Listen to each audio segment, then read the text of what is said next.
Oh, clear off. My phone's gone mental. My phone's going crazy lately. You can leave that in if you want. Quite amusing. Dad's monkey. Monday the 8th. Yeah, it's on. Yeah, what's... Oh, yeah.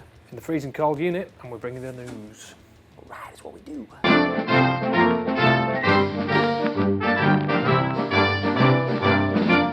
News. I forgot my notepad. I haven't written any notes down. Nah. I'm beaten. I'm taking notes from the pros. Yeah, well, first up we've got, I just want to mention SKAM. SKAM, our mates, good mates, SKAM. Our old muckers. Yeah, our old muckers SKAM. They're releasing an EP, a new EP called Intra. But if you pre-order it, you get tickets to their live stream at Leicester Soundhouse. Yeah, great, cool. Go on their Facebook page, give them a follow and check out the details for that. Great band, SKAM. Yeah, great live. Great, we go way back. If you've watched any of our other videos and content, we've mentioned them a few times, but they're great lads.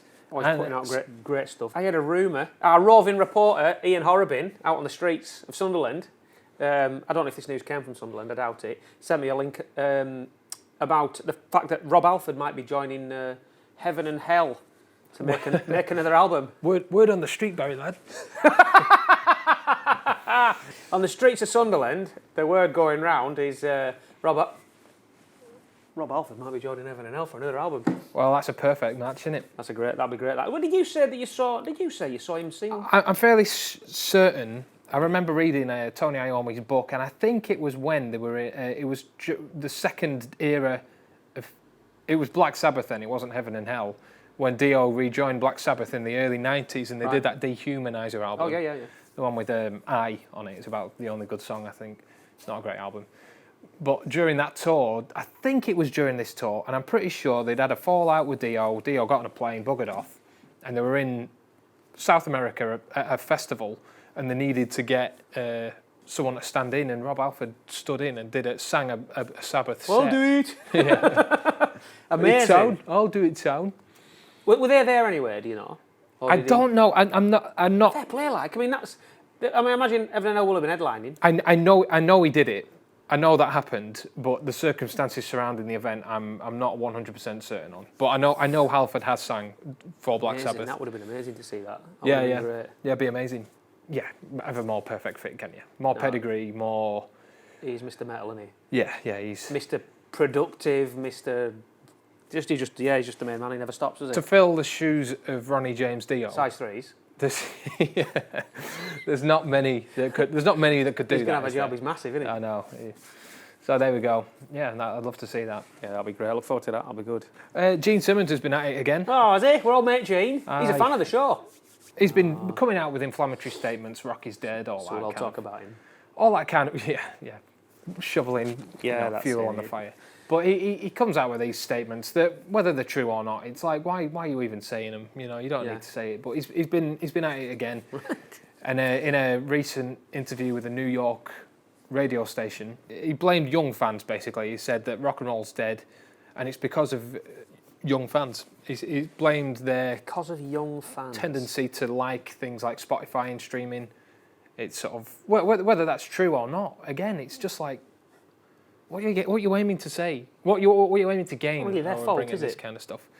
But anyway, he came out with this, and it's sort of sparked off this whole thing again. You know, streaming, for better or worse, you can't stop the future. You know what I mean? No. It's not young people. And it's not young fans' fault that they listen to streaming, because if you don't like streaming that much, well, blame the people. Blame the streaming. This is exactly platforms. the thing. If back in the 1970s such a thing existed, are you saying that you wouldn't? Exactly. Kids then wouldn't have listened to it. No, it's just that it happens now. It is progress. You're a dinosaur, mate, and it's, you know what, you are firmly back in the day, and that's nothing wrong with that. That's fair enough. Yeah. But don't begrudge the future, and don't whinge and moan because people aren't buying physical music anymore. You just adapt. Yeah, exactly. Go move with the times. That being said, if you're looking for bands to play on your cruise ship, I think your music's great. We'll take your money. The Thunder dates have been rescheduled. We're touring with... we're not touring with them. We're performing at one date on their arena tour, which was originally penned for November last year. That didn't happen, and it was rescheduled for May this year, and now it's being pushed back another entire year. Yeah, that's it. To May 2022, and we'll be appearing at the Leeds Arena. Yeah, Leeds. First Direct. First direct arena. Yeah, we're on Sunday the 22nd of May.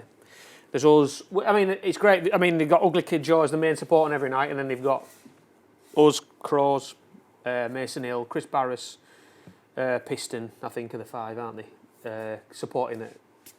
Each of the different dates. Yeah, they wanted a local band. Regional. So the North is kind of like just lumped as one, you know, with a regional northern band. Yeah, that's it. Well, it's close enough, isn't it? Yeah, that's it. Where'd he from? That's close enough, isn't it? Leeds, meant to do. Yeah. Northern Monkeys. It's all the same. Anything else? We got. I mean, we could mention. We could mention the Marilyn Manson thing. Manson's manager, I think it happened yesterday or the day before, certainly very recently, his manager of 25, 30 odd years has dropped him, you know. Right. Now that... Flipping it, that's a move, that, isn't it? Well, that speaks volumes, doesn't it, really? That's the phrase I'm looking for, yeah. Whether whatever's true, whatever isn't true, when that kind of thing is happening around an artist... The ship is sinking, The ship's sinking, aye. It shouldn't be the case when women come out and make these statements that it is thought of any less than when blokes say it. It seems to me now there are more and more fellas coming out who have worked with him and are just backing up everything that these women have said. I mean, it shouldn't need that, but it definitely adds weight. Well, yeah, you know, absolutely. Wes Borland was a massive name. I saw a thing come out and he completely backed it up. It's news, isn't it? It is news. It is happening. It needs to be talked about, doesn't it? Definitely, but yeah. Devin Townsend. Yeah, a couple of little things before we go. I saw a couple of posts online about the possibility of Geddy Lee and Alex Lifeson getting back together, and I've seen it 2 or 3 times now on the Classic Rock post and a couple of others. Look, they're wanting to get back to making music. I mean, why shouldn't they? You know? No, absolutely, yeah. You know, I mean, you're always going to get the already. You see the how can they do it? How can they replace Neil Peart? Well, it's not going to be It's not about that, is it? It's not about replacing Neil Peart. I 100%, and I'm going to go on record and say this. If anything does happen, those guys have enough class and enough taste. They won't call it Rush. It will be something else. Yeah. It will be something else. It will not be Rush because they know that it can't possibly be Rush. Yeah. You know, without Neil there. Yeah, definitely not. A lot of other acts, I'd be sort of going, are they going to tarnish their, you know, not mentioning other bands, but those guys, they just won't, you know. They did their last gig and you knew it was going to be their last gig. Yeah, their last tour, they said, this is it, you know, this is our last tour, and that was it. I don't know, I've heard a few rumours about... We're about to start uprise wages. What, Alex? Yeah. Yeah, up his wages. We'll give him some more crayons. We'll get him to write the lyrics as well. For their next project. Yeah. Alex Van Halen might be a good shout. Yeah, right. Because he's a phenomenal drummer. You always get Portnoy bandied around. I hope it isn't. You know, if it is going to happen, I really hope it isn't. That'll be... Saw that name bandied about a bit. Nothing against the guy, nothing against his music or, you know.